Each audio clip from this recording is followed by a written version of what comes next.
فإذا برق البصر وخسف القمر وجمع الشمس والقمر يقول الإنسان يومئذ أين المفر كلا لا وزر إلى ربك يومئذ المستقر ينبأ الإنسان يومئذ بما قدم وأخر بل الإنسان على نفسه بصيرة ولو ألقى معاذيره لا تحرك به لسانك لتعجل به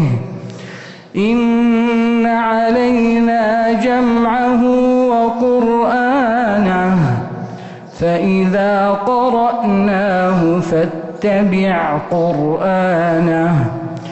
ثم إن علينا بيانه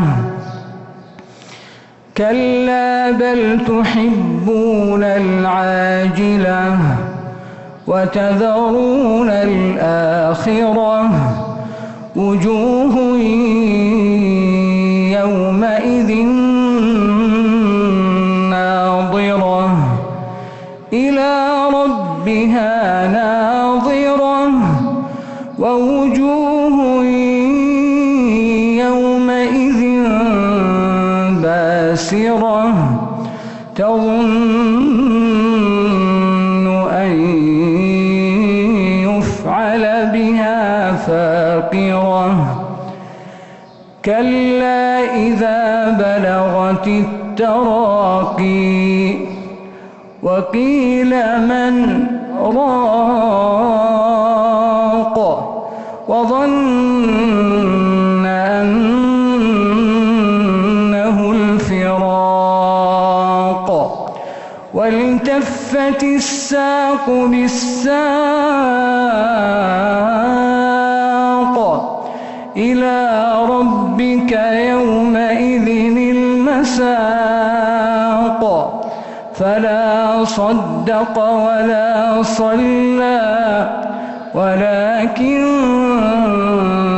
كذب وتولى